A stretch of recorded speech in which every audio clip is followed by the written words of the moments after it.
Boa noite a todos. Bom, eu espero... Primeiro eu quero saber quem é que já leu o livro Paulo de Tarso. Muito bem.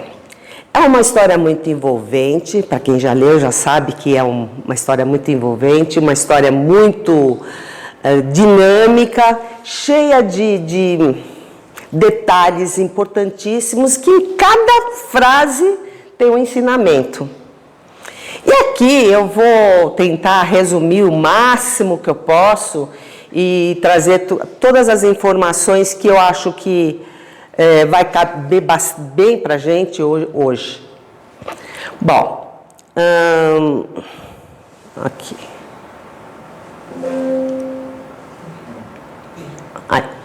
Não, foi o 2, espera aí, volta 1. Bom, aqui é a linha do tempo da história da humanidade. O que tem a ver com a história de Paulo de Tarso, a linha da humanidade? Tem a ver, sim. Porque se vocês olharem aqui no meio do quadro, tem um zerinho aqui, né? Quem que nasceu aqui? Ó? Jesus Cristo. Então, é nesse período aqui que a nossa história vai acontecer.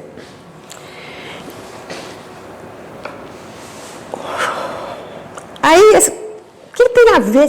Mas a Jussara gosta de gráfico, né? Bom, aqui eu quis mostrar para vocês, que eu acho que está não está legível, mas são cronologicamente os reinados, depois as aparições dos apóstolos, dos profetas, e assim... o que estava acontecendo durante todo esse período que a gente tem conhecimento, né? E aí a nossa história vai acontecer a partir daqui. É mais assim, uma visão geral do que... Bom, aqui a história começa com esses dois personagens. Quem são eles? Bom, esse daqui é Hillel, o de barba branca, e esse daqui é o Shammai. Bom, o Hillel, ele, durante 400 anos na história da humanidade, antes de Jesus Cristo, esse período de 400 anos foi um período onde... teve uma inexpressão, não sei se a palavra é certa, mas uma falta assim, não tinha nenhum mentor espiritual agindo naquela época, naquele período, quatro séculos. E aí o que aconteceu? Surgiu o Hillel. O Hillel, ele é um ancião, e ele tem uma característica muito própria, uma coisa assim, que depois vocês vão identificar ele com uma outra pessoa. Ele era o quê? Ele era uma pessoa assim, extremamente bondosa, assim, de uma paciência inesgotável, uma pessoa assim, extremamente benevolente, ajudava todo mundo, não tinha tempo ruim para ele. E ele se torna, durante o período que ele vive, que foi dos 60 anos antes de Cristo a 9 depois de Cristo, ele vai representar no mundo do judaísmo a maior expressão, né? Ele se torna o rabino do amor. Já o colega dele, o Shammai, ele era do outro lado. Shammai era ele era conhecido como o sábio, Shammai, o sábio. Mas a característica dele era a austeridade, aquele que precisava fazer as coisas de maneira assim rápida, era enérgico, ele era assim sistemático, muito disciplinado, ele exigia disciplina o tempo todo. E aí o que aconteceu entre esses dois dois amiguinhos aqui. Isso aqui é uma estátua de Hillel e seu neto. O que acontece aqui? Hillel, ele teve um filho, para ter neto ele precisou ter um filho, né? Ele teve um filho, e esse filho não tinha nada a ver com ele não carregava as mesmas características do pai, que era essa coisa da bondade, da fraternidade, essa disposição de ajudar, que entendesse de verdade assim, qual que era a essência do amor, né? Então, o que ele pensou assim, eu tenho um neto, eu vou treinar o meu neto para ele, né, já desde pequenininho, vou moldando ele vai se tornar uma pessoa, pelo menos vai seguir os meus pensamentos, os meus ideais, né? E foi assim, essa criança cresceu, ela se tornou uma adulta e ela virou um doutor da lei. Bom, guardem o neto, porque o neto vai aparecer depois, ele vai virar uma pessoa. E aí ele o neto monta a própria... um detalhe importante de Hillel. Hillel, ele era tão assim, bom, e ele era de uma origem humilde, ele não se conformava com as outras escolas, porque essas escolas cobravam, né, para poder ensinar. Então, a escola dele era gratuita. As pessoas podiam chegar as pessoas não, os homens, né? Os homens podiam entrar e fazer a escola com ele, que lhe era aceito. Bom, quando o neto dele cresce, ele se torna um doutor da lei e depois ele monta a sua própria escola, Shivá, né? E Yeshivá.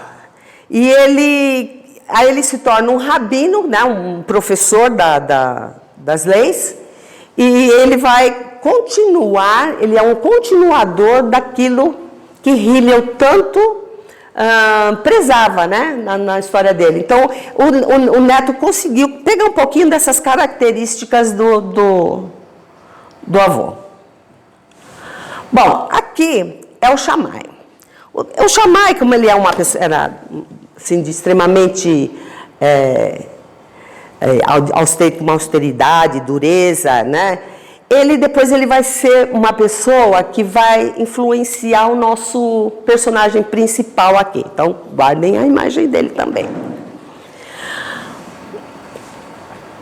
Aqui são os dois, né?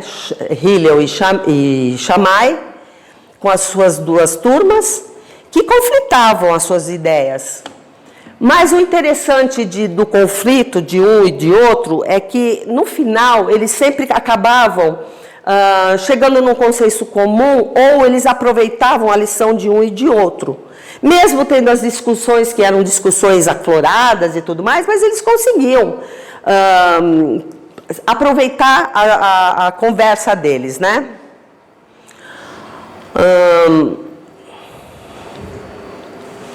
Agora,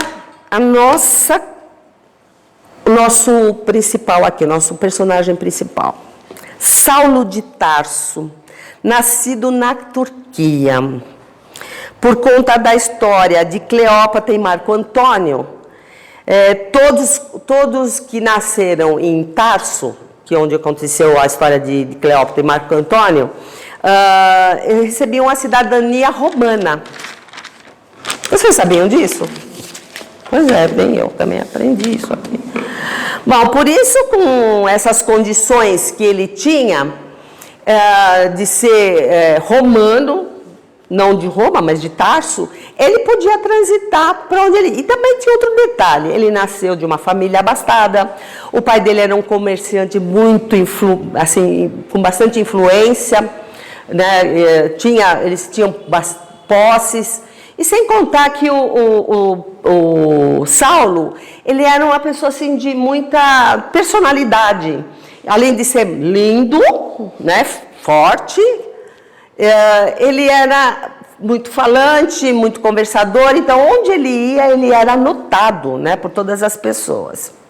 Bom, Como ele nasceu na Turquia, que é próximo ao Mediterrâneo, e também ele era de uma família abastada, e ele tinha a cidadania romana, ele falava 4 idiomas. Tá bom para vocês? 4 idiomas naquela época? Ele falava o hebraico, e ele lia as escrituras em hebraico. Aí eles falavam o aramaico, que era a língua da onde ele vivia. Ele falava o grego, que o grego era a língua oficial da época, como o inglês hoje em dia, onde você se fala inglês, naquela época era o grego. E falava o latim. E por ele ser romano, o latim ajudava muito porque ele conversava muito com os soldados. E os soldados todos, né, falavam latim. Bom, desculpa. Bom, aí agora vai começar a história de verdade. Saulo escuta uma conversinha, ele estava lá com os amigos dele e tal, de que tinha numa cidade ali próxima dali, em Jerusalém, estava acontecendo uma coisa diferente. Aí ele falou assim, nossa, estão dizendo naquela cidade que tem um Messias, que apareceu um Messias, né? Ele falou assim, como assim Messias, né? E, inclusive ele é um carpinteiro, uma pessoa super simples, super legal, carpinteiro. Ele falou, imagina, onde já se viu o nosso Messias ser um carpinteiro? Não. Para ele, o Messias, ele ia ser o rei dos reis. Aquele que vinha e ia sentar num trono. E desse trono ele ia governar todas as nações do mundo inteiro. Só que existe um outro detalhe mais importante, né? Que ele não sacou ali na hora. Que foi o seguinte. Era o reinado espiritual, aquele reino que não é da terra, que não é material. É aquele rei, aquela coisa assim esplendorosa, né? Que ia lidar não só com a terra, mas com tudo, né? E aí ele fica mais assim, porque essa ideia desse Messias aqui, na cabeça dele não tinha, porque ele era uma pessoa materialista, para ele tudo era, né, assim, tudo ele tinha que ver, ele tinha que provar. Bom, aí o que ele faz? Ele resolve saber dessa história com os próprios olhos, com os próprios ouvidos, e foi para lá. Foi para lá, para Nazaré, na Galileia, onde tinha a Casa do Caminho. Chegando lá, ele se depara com um rapaz de 25 anos, aquele povo todo quieto, não se ouvia uma respiração na sala, todo mundo prestando muita atenção, e ele não conseguiu nem prestar atenção no que ele estava dizendo. Ele simplesmente chegou naquele ambiente e ele falou assim, como? Como que um jovem desse aqui ele tem esse magnetismo, ele consegue segurar, né, a atenção de tantas pessoas? Bom, o que ele fez? Ele, Saulo, né, forte, aí vai entrar o Shammai na brincadeira, né? Porque ele também teve muitas influências daquele outro rabino, né, que influenciou a personalidade dele nessa coisa da austeridade, da força, assim, daquela coisa assim mais bruta, né? Esse daqui é o Gesiel. Só que nessa foto aqui, ele está como Estevão. Depois eu vou explicar por que isso, para quem não sabe.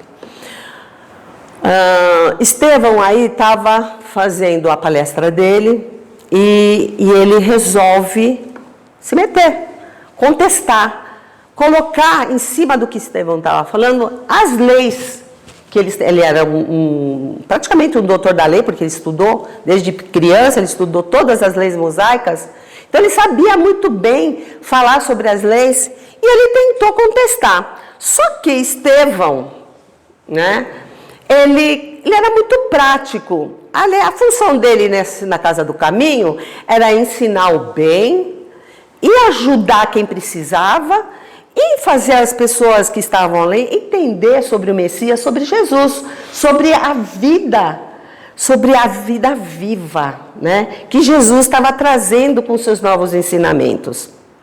Bom,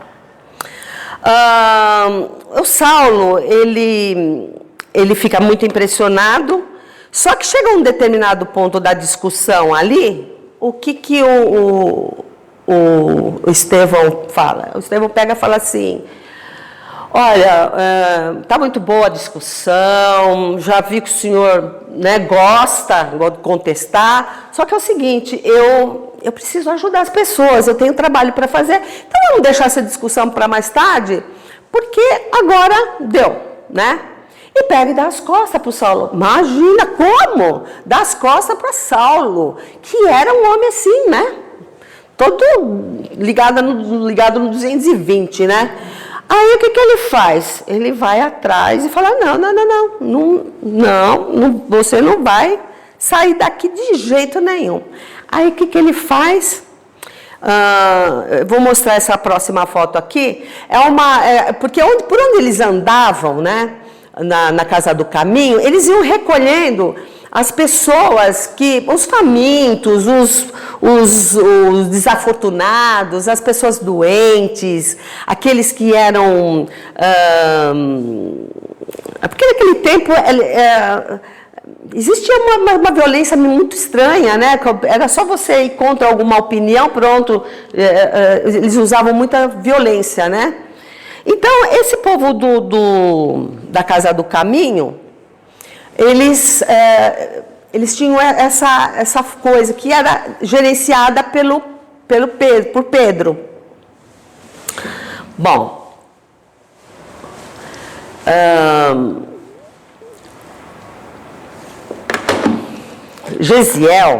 Estevão Gesiel, ele tinha 25 anos, né? Ele se apresentava, esse nome Estevão, né, ele é um nome grego, ele teria sido um judeu da cidade de Corinto, que era uma tribo de Isacar, uma das 12 tribos de Israel. Essa é outra história, bem longa também. Bom, o seu pai é o Jochebed e a sua irmã Abigail, que é outro personagem que vai fazer vocês chorarem. E eles moravam numa pequena chácara na cidade de Corinto. E aí, o que aconteceu? O pai, o Jochebed, ele cuidava dessa chácara, só que era uma chácara pequena, e em volta, assim, era uma chácara, uma fazenda gigantona, de um cidadão rico da cidade ali, e que aquele pedacinho de Jochebed atrapalhava. Aí esse senhor foi lá falar com o pai de Estevão, se ele queria vender, e ele não quis vender. Bom, eles acabaram conflitando, lá teve um conflito, não sei o quê. O velho ficou muito brabo, pegou e falou, não, isso não vai ficar assim, não. Aí ele foi e botou fogo num pedaço da terra lá. Quando aconteceu essa história aí dele pôr fogo, morre um rapaz, uma pessoa que, inclusive, era amigo desse Jochebed aqui, desse senhor. E aí o patrão dele fica muito brabo e vai atrás. Pega os soldados, porque ele tinha influência na cidade, né, lá no Sinédrio. Ele pega os soldados e vai e prende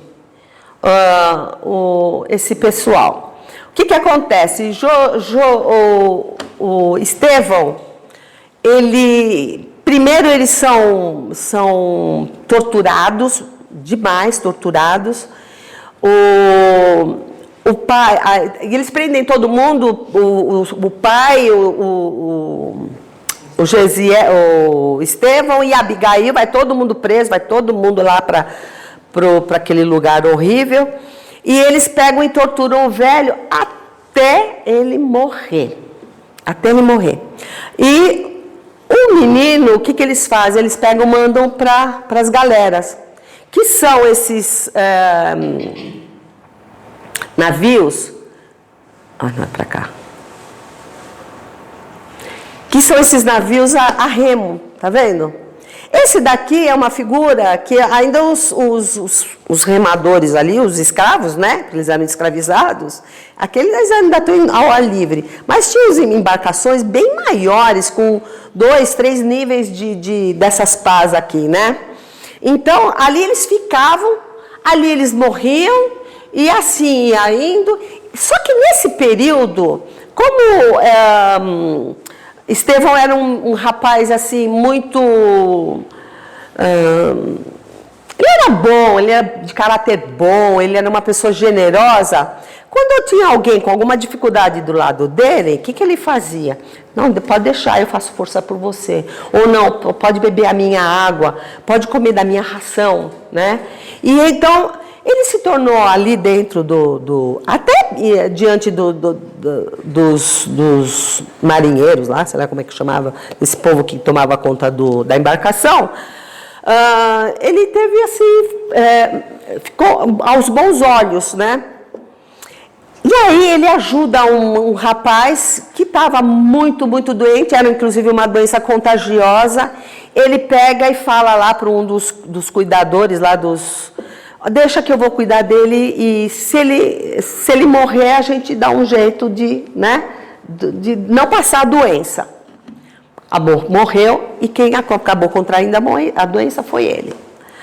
Ele contraindo a doença, o que eles fizeram da embarcação? Eles pegaram, como ele tinha acabou fazendo boas amizades lá dentro, eles pegaram e colocaram ele num barco para que ele fosse para a costa, puseram um dinheirinho, um pouquinho de comida para ele, para que a sorte desse uma ajudinha para ele, né? Quando ele chegou na costa, vieram os ladrões e roubaram o dinheiro dele e a comida dele. Só que, olha só como são as coisas, né? Eles foram os ladrões até que bonzinhos, porque eles encontraram lá na frente esse povo aí da Casa do Caminho. E pegou e falou assim, tem um cara muito mal ali naquele barquinho. E aí eles vão lá e pegam e ajudam Estevão, né? Bom. Não. Volta para cá. Aí o que acontece com Estevão? Onde é que está aquela outra foto? Peraí. Para frente. Não, estou indo para trás, né? De Sara. Aqui. Aí o que acontece aqui? Ele, quando chega na Casa do Caminho, ele fica 7 dias delirando. Enquanto ele delirava, ele falava os salmos. Né? Ele falava sobre as leis de amor, né? E Pedro ficou maravilhado com ele, falou assim, mas quem será esse rapaz com essa educação, né? Doente, ele só tem amor para distribuir e tal. Aqui ainda ele era Gesiel, né? Quando Gesiel melhora, que Pedro consegue conversar direitinho com ele, o que ele faz? Ele pega as escrituras do Evangelho, né, de Jesus, e dá para ele. Nossa, Gesiel olha aquilo lá e fala assim, nossa, mas É exatamente o que eu penso, é exatamente isso que eu sempre achei que fosse. Quem é esse Messias? Eu gostaria muito de conhecer, ou de tê-lo conhecido, e não sei o que e tal. E aí ele se transforma em Estevão, né? Porque a história ela vai e vem, viu, gente? É que nem filme, entendeu? Vocês estão vendo, né? A dinâmica da história.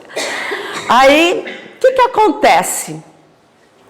Ele pega, o Pedro pega e fala assim para Gesiel: olha, Gesiel,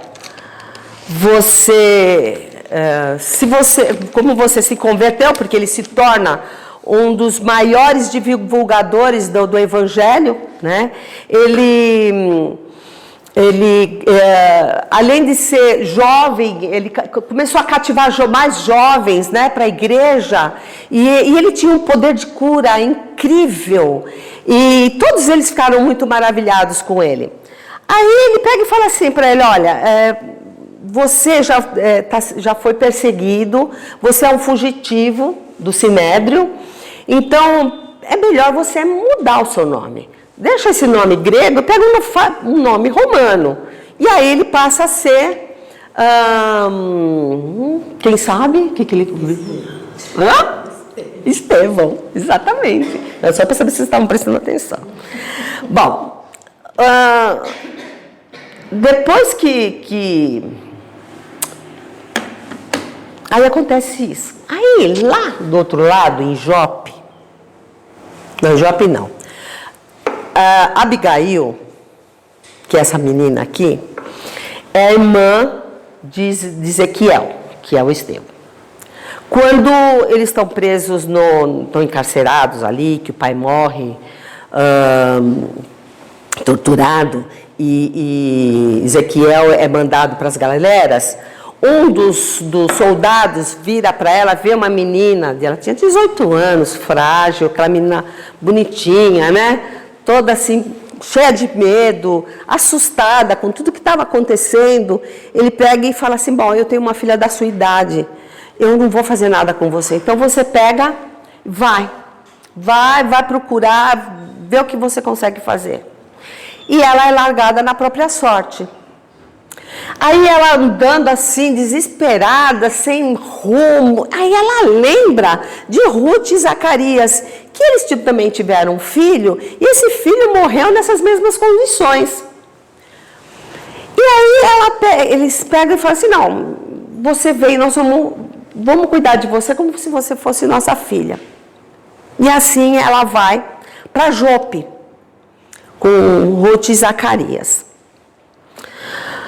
Bom, Abigail, no livro eles falam que Gesiel e Abigail eles tiveram uma mãe assim, maravilhosa, que ensinou tudo o que eles sabiam sobre bondade, caridade, sobre o tratar com as pessoas, né? Só que eles não mencionam, não falam do nome dela, nada, mas diz que foi uma mulher muito importante, né? Que naquela época, assim, as mães elas tinham uma participação muito presente na educação dos filhos, mas quem ia aparecer, depois eram os rabinos ali, né? As mães ficavam sempre no coadjuvante ali, né? Bom, um belo dia...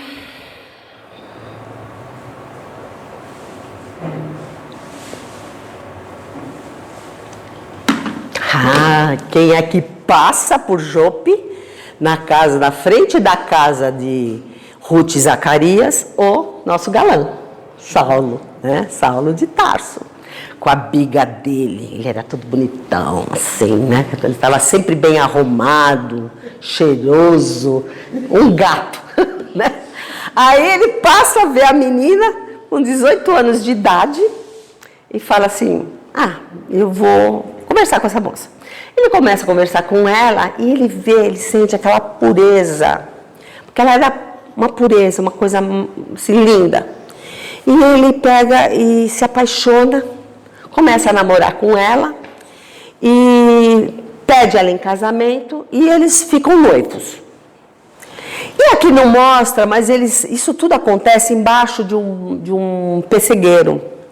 E embaixo desse pessegueiro, quando eles ficavam assim conversando, a gente faz muito isso quando a gente está namorando, né? A gente fica pensando como é que vai ser no futuro. Ai, meu filhinho, ai, você vai ter os seus olhos, ai, vai ser não sei o quê, não sei o que. Não é assim, né? Ai, eu quero que ele... Não, ele tem que ser bom como eu, mais forte como você, né? Então eles ficavam assim, conversando sobre o futuro. E ela percebeu em Saulo assim, uma personalidade muito forte. E ela, por ser uma menina assim, muito sensível, muito delicada, ela aos pouquinhos ela conseguia fazer as coisas para que ele pudesse esquecer um pouco daquela vida agitada que ele tinha, né? Aí, ela nessas conversas, o que ela faz? Ela pega e começa a falar para ele assim: poxa, eu tenho meu irmão, né? Ela conta a história de Gesiel. Ele falou assim: você não poderia procurar Gesiel para mim, né? Eu não vejo meu irmão faz tanto tempo, eu queria saber o que aconteceu com ele, porque quando a gente se separou, ele estava muito machucado, mas ele estava vivo, né? Ele falou: eu vou procurar. E realmente ele procurou. Só que, né? O que aconteceu? Gesiel não era mais Gesiel, era Estevão. Certo? Vocês lembram disso, né? Gesiel virou Estevão. Aí ele pega e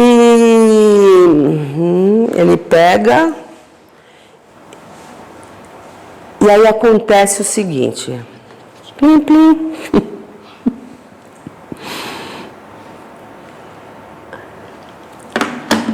Ele lembra desse rapaz aí.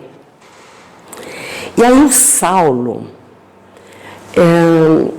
ele tinha verdadeira fixação por esse rapaz, por Estevão, que ele não sabia que era irmão de Abigail. O que ele faz? Ele pega aqui vem a primeira oportunidade, né, que é aqui onde o nome da palestra, né, para a gente não esquecer, que são os desafios de Paulo. Os desafios de Paulo. A primeira oportunidade que ele perde de se tornar uma pessoa melhor. Porque Estevão, o que ele estava fazendo? Ele estava ali só falando coisas boas, ele poderia ter sido tocado, porque, afinal de contas, ele era discípulo de Gamaliel. Que Gamaliel é aquele menininho, lá o neto de Hillel, que foi mentor dele, né, de Saulo, de Paulo, né? Porque aí ele muda de nome depois, ele vira Paulo. Vamos falar só do Saulo agora. O Saulo, ele já tinha tido esses ensinamentos, ele tinha tido essa educação amorosa. Por que isso ele não conseguia? Ai, gente, é uma coisa que a gente tem que pensar e olhar para nós, né? Uma reflexão. Nós somos assim, se vocês pararem para pensar, nós somos orgulhosos, nós somos turrões, a gente não gosta de ser contrariado, né? E Saulo era essa personalidade. Então, nesse momento aqui, ele perde, é a primeira oportunidade que ele perde. Bom,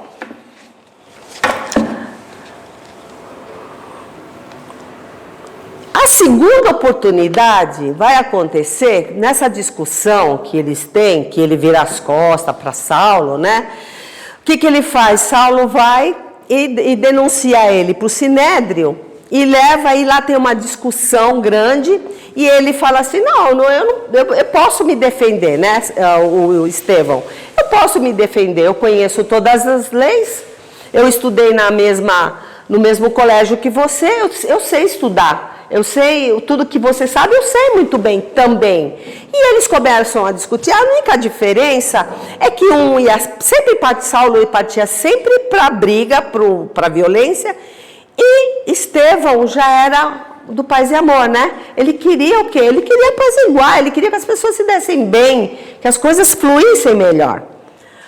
Bom, o que o Saulo faz na hora que ele percebe que Estevão está ganhando a história? Ele parte para a ignorância e começa a esmurrar Estevão. E ele esmurra, ele joga todo aquele ódio em cima de Estevão, né? Estevão fica assim, meu Deus, né? Para que tanta violência? Por que isso? Então, Saulo perde a segunda oportunidade quando ele vê que no Sinédrio, se ele se aliasse a Estevão, ele teria mais força. Olha como as coisas são. E ele não aproveitou essa oportunidade. Bom, a briga vai. O que ele faz? Saulo não se contenta, manda prender Estevão e manda ir lá na Casa do Caminho, pega Pedro e todos os outros da Casa do Caminho e vai todo mundo preso. Bom, lá eles... Pedro, ele tinha uma certa... Pedro e os outros também, eles tinham... as pessoas, mesmo do Sinédrio, os soldados, eles tinham um certo respeito por eles, porque em vários momentos a família deles era tratada por eles, né? Então eles precisavam ter eles tinham esse respeito, e aí eles não machucaram, eles não fizeram nada com eles. Mas quem foi interceder por eles foi Gamaliel, né? Que é o tutor de Saulo. Gamaliel chega e fala no Sinédrio, tal. Só que Paulo fica doido. Ele fala, como assim, né? O senhor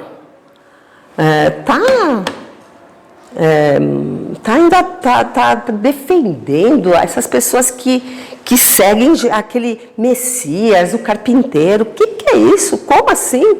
Não, vou denunciar o senhor também para o Sinédrio. Ele falou, como assim você vai me denunciar para o Sinédrio? Você tá brincando comigo, né?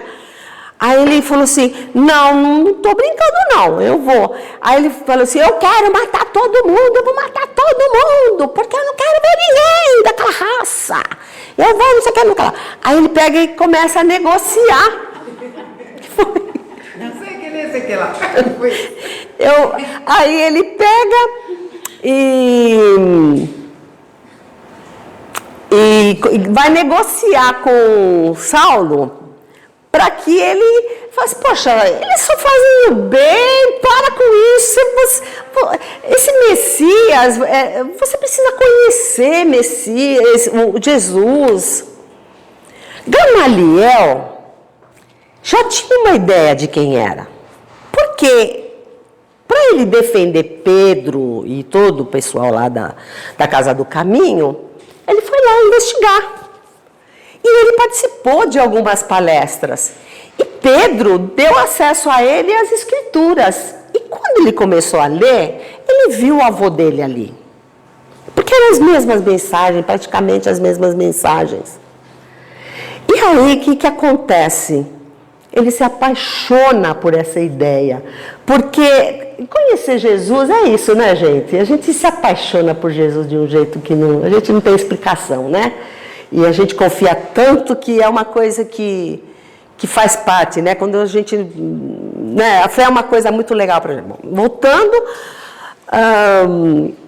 Gamaliel consegue interceder, só que Saulo não abre mão de Estevão. De jeito nenhum. Ele vai ser apedrejado. Eu quero que ele morra, porque não sei o que é para mostrar. Bom, aí o que acontece?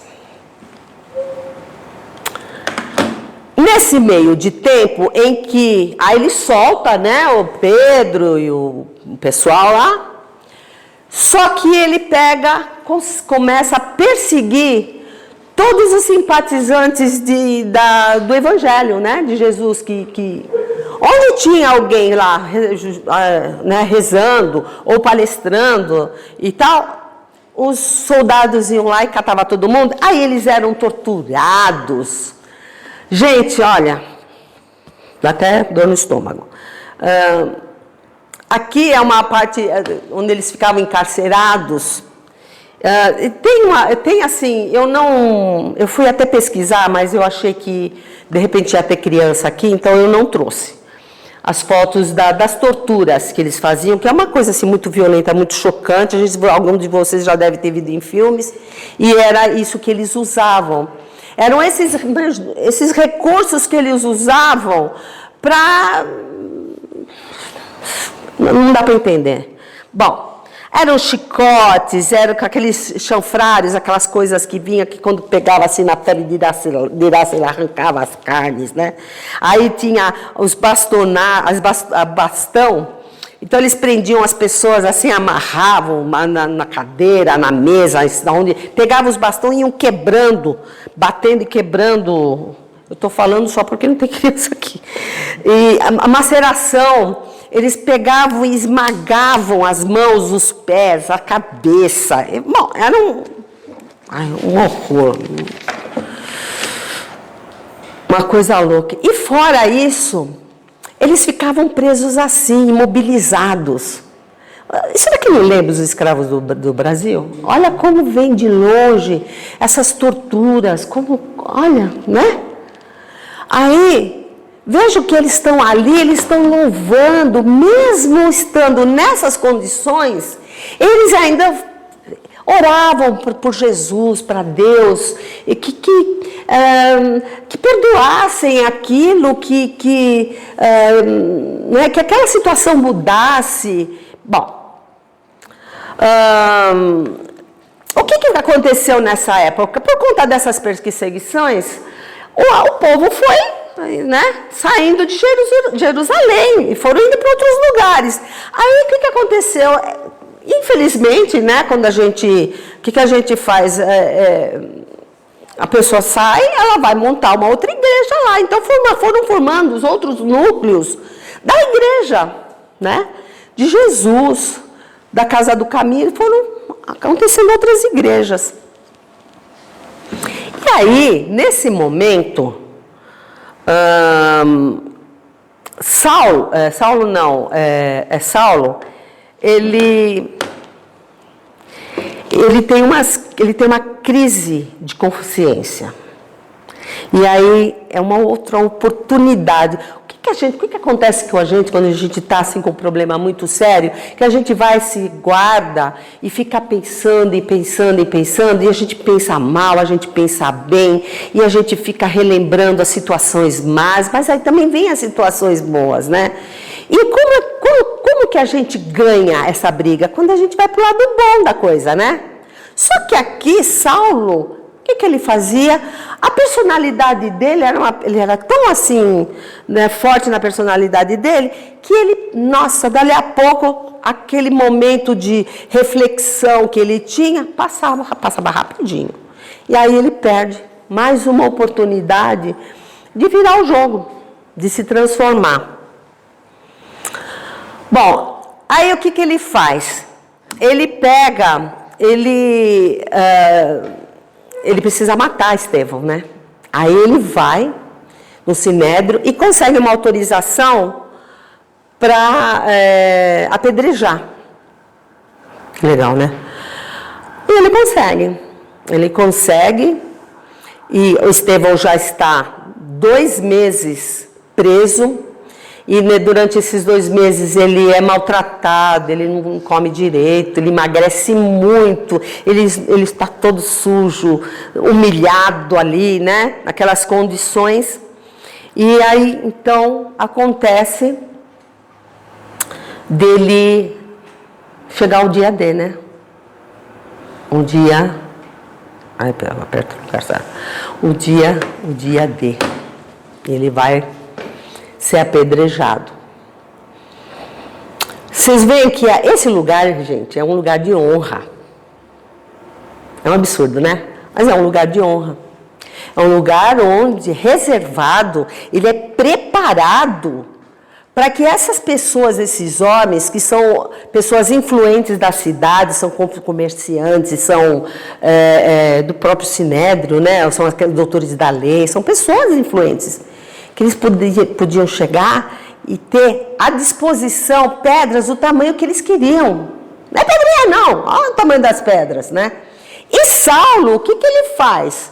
Ele pega e fala assim, gente, pra vocês terem mais mobilidade, me dá aqui os mantos, que eu vou segurar os mantos. E ele pega, recolhe os mantos e eles começam a machucar. E voltando lá, quando ele está conversando com a namoradinha dele, a Abigail, ele pega e fala assim para Abigail, Abigail, você não sabe, tem uma novidade para você. Eu vou matar um cara apedrejado. Eu quero muito que você vá assistir, porque vai ser a minha primeira meu primeiro evento, não é evento essa palavra, mas é o meu primeiro a execução que eu consegui ter autorização do Sinédrio. Ela falou, imagina, você é louco que eu vou? Eu não vou de jeito nenhum, porque eu não aguento, é muita violência e tal. Aí ele pega e fala assim para ela, não, você vai, porque eu quero que você esteja lá. Você vai ser minha mulher. Você tem que ver tudo isso. Você tem que ver como eu sou bom nessas coisas, né? Aí ela pegou e falou assim, tá bom, amorzinho, eu vou, né? Eu vou, mas eu não vou para ver. Eu vou no final, quando tudo tiver acabado. E assim ela fez. Quando ela chegou lá, que ela viu aquele rapaz todo ensanguentado, primeiro ela ficou chocada, né? Com toda aquela violência. E aí ela reconheceu Gesiel, o irmão dela. Naquela pessoa totalmente, aqui eles foram muito generosos com os machucados. Mas Gesiel fica todo desfigurado, ele está quase morto. Quando Saulo vê que Abigail fala assim, meu irmão, pronto, Saulo... Não é possível. Ele fala, não é possível. Ele é meu cunhado, é o irmão dela. Eu praticamente estou matando o irmão dela. Ele fica assim.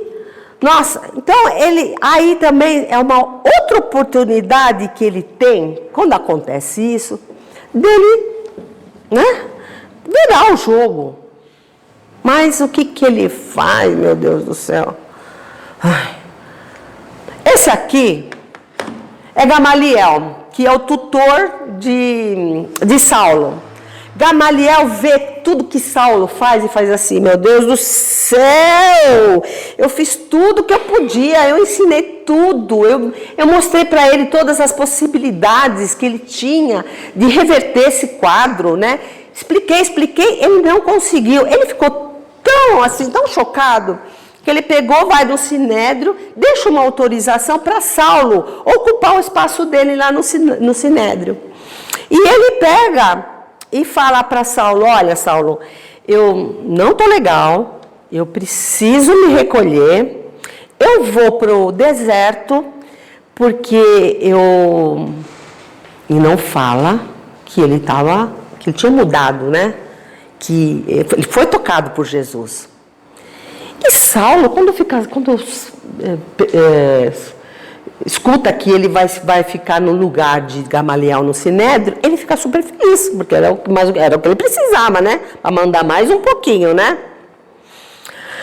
Bom, Gamaliel então vai pro deserto e ali ele fica um bom tempo pensando, refletindo. E nada melhor do que um deserto, né? Para não distrair, para não tirar a gente do caminho que a gente precisa ter, né? Aí Aí volta a história lá para a nossa coleguinha. Nesse meio de tempo aí, o que acontece? Quando ele sabe que aquele rapaz que ele torturou, que foi apedrejado, era irmão de Abigail, ele faz assim, ele não conseguia nem olhar para a cara dela. Aí ele pega e Ruth e Zacarias, ela está transtornada, né? Porque depois de alguns dias o irmão dela desencarna. ela vai embora e ele fica 8 meses sem aparecer por lá.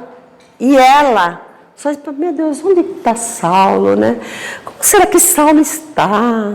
Ai, meu Deus do céu, né? Eu tô fraquinha. Aí ele pega e ele se torturando ali, e ele vivia perseguindo todo mundo, continuando nas perseguições dele, aí ele estava no Sinédrio, nossa, estava do jeito que ele queria, porque ele mandava e desmandava. O que ele faz? Ele pega, lembra de Abigail, ele falou, puxa vida, né? Será que está Abigail? E aí ele vai até a casa de Ruth e Zacarias e encontra Abigail tuberculosa, doente, quase morta, muito fraquinha mesmo, né? E ele pega e fala assim, nossa, mas o que aconteceu com você? Ah, não tem... Sabe, é assim mesmo, tá tudo certo, né? A Abigail era uma mocinha muito boazinha, né? Nossa. Bom, eles ficam conversando, tal, aí ela fala assim, olha, eu não posso mais, porque ele queria reatar, vamos continuar o nosso noivado, eu vou tratar de você, eu vou cuidar de você, e você vai melhorar. Aí ela fala assim, eu tô quase, não vai dar, né, eu sinto muito, mas não vai dar, porque eu realmente estou muito mal, estou quase morrendo. Aí Saulo pega... E ela pega e fala assim para Saulo, Saulo, eu tenho pouco tempo de vida mesmo, meu irmão Gesel, está aqui me esperando, para eu poder ir ao encontro dele. Nossa, foi só porque ela foi falar do irmão. Ele já vira um doido, ele vira um louco, né? Antes disso, o que ele fez? Uma hora ele está conversando com Abigail e ele vê um livro na cabeceira da cama dela e fala assim, mas que livro é esse, né? Ela fala assim, um dia apareceu aqui um homem muito simples, mas uma graça, ele é sapateiro, um senhor muito bom. E ele pegou, e a gente conversando, ele pegou e falou assim, puxa vida, olha, eu vou te dar esse livro aqui, e leia, você tem tudo a ver com esses ensinamentos. E era o Evangelho de Jesus. E ela, nesse meio de tempo, ela se converte também, né? Quando ela fala isso para Saulo, e ainda mais fala que Gesiel está lá, nossa, ele fica doido. Aí, ela morre. Depois de 3 dias ela morre, ele fica doido, aí ele pega Zaquias e Ruth e quer que... Quem é este Ananias? Quem é este sapateiro? Eu quero saber quem ele é, porque ele mudou, ele transformou, mas como? O que essas pessoas têm que elas se transformam desse jeito? E veja que o tempo todo ele está nesse embate aí, né? Aí o que ele faz? Ele pega, monta uma caravana e vai para Damasco, porque ele sabe que Ananias está em Damasco. Aí, gente, vai acontecer a coisa mais linda que tem. Durante esse percurso, no deserto, ele tem muitas reflexões. Ele é, assim, atormentado por todas as lembranças que ele vai tendo e que aconteceu durante toda aquela jornada dele de perseguição, de tortura, de apedrejamento, e Gamaliel indo para o deserto, Estevão, né, confrontando ele, assim, a cabeça dele estava a milhão. E aí, o que acontece? Vem uma luz gigante, assim, e derruba ele do cavalo. Do camelo. Aí, o que acontece aí? Eu me empolguei, não estou lendo nada. Estou seguindo aqui as minhas coisas. Aí vocês percebem que ele vai perdendo as oportunidades. Mas aqui tem uma coisa muito legal. Quando essa luz vem, essa luz é tão intensa, é tão forte, que cega Saulo. Saulo fica cego. Já pensou? Um homem daqueles lá, tão orgulhoso, de repente fica cego por uma luz? E aí ele pergunta assim, porque ele vê um vulto, né? Ali no meio daquela luz, assim, ele fala assim, quem é tu, Senhor? Mas ele não fala um senhor, que é aquele senhor com letra maiúscula, né? Aquele senhor, porque eles eram muito orgulhosos. Quem é o senhor? O senhor, né? Essa pessoa. Aí ele fala, eu sou Jesus, a quem tu tantos persegue. Duro é para ti recalcitrar contra os aguilhões. Gente, vocês sabem o que é aguilhões? O que é um aguilhão? Aguilhão, vou resumir, é uma madeira ou um pedaço assim, pontudo, que quando eles estão levando o gado, porque os animais eles têm pele grossa, né? Então pro couro, né? Para eles sentirem é pontudo. E então eles espetam assim os animais, o animal faz assim e vai indo para onde eles querem, né? Jesus compara ele, né? Que tudo que ele estava sofrendo era um aguilhão. Por quê? Porque ele era duro. Ele precisava ser muito espetado, né? Ele precisava ter muitas coisas para ele acordar, para ele ir para o lugar certo, para ele se dirigir para o lugar certo. Mesmo assim, ele não cede. Então, a primeira comparação que Jesus faz para ele. Aí, ele está ali, prostrado no chão, e ele fala assim, Senhor, o que queres que eu faça? Aí ele entra na cidade de Damasco, e lá será dito o que há vez de fazer. Aí ele pega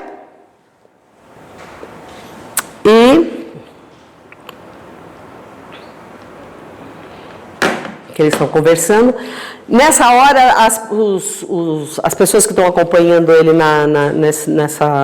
nessa caminhada aí, eles veem só a luz, mas eles não ouvem.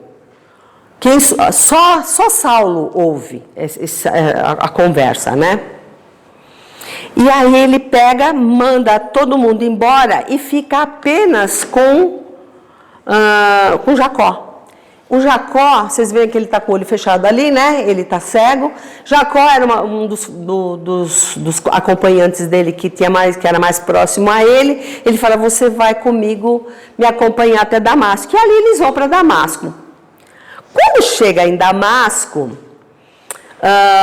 ele está esperando ali que aconteça alguma coisa, só que não acontece. E ele, a cabeça dele a milhão ali, né? Ananias está lá em Damasco e recebe uma visita espiritual, uma mensagem. E Ananias tem a intuição e ele pega e ouve assim, Ananias. Aí ele fala assim, eis-me aqui, Senhor. Vá ao encontro de Saulo. Aí ele fala, mas Saulo? Saulo é um perseguidor, Senhor. Vá, porque ele é para mim um vaso escolhido. Gente, o que é um vaso escolhido? Como é que se faz um vaso, né? Você pega lá a argila, né, o barro, e soca, mexe. Você vai estruturando, né, as moléculas daquele barro para ele ficar maleável e você conseguir formar, né? Aí você vai moldando. Olha a comparação de Jesus, de novo com Saulo. Que ele precisava ser moldado. Que ele precisava passar por tudo aquilo para ele se tornar um vaso escolhido. Porque para Jesus, apesar de Saulo ter sido esse homem, ele viu potencial em Saulo, né? E aí, Ananias pega e vai ao encontro de Saulo e pega e cura os olhos dele. Nesse momento que ele põe as mãos sobre os olhos de Saulo, escamas saem e ele volta a enxergar. Bom, o que eu posso dizer? Que Saulo, a partir daí, ele se transforma. Ele vira uma outra pessoa. Aí vocês vão ver em quem ele se transforma. Em Paulo.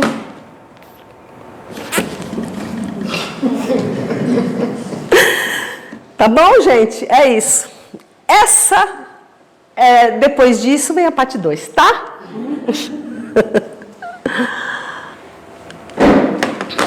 Muito obrigada, viu, gente? Espero que tenha sido bom, né?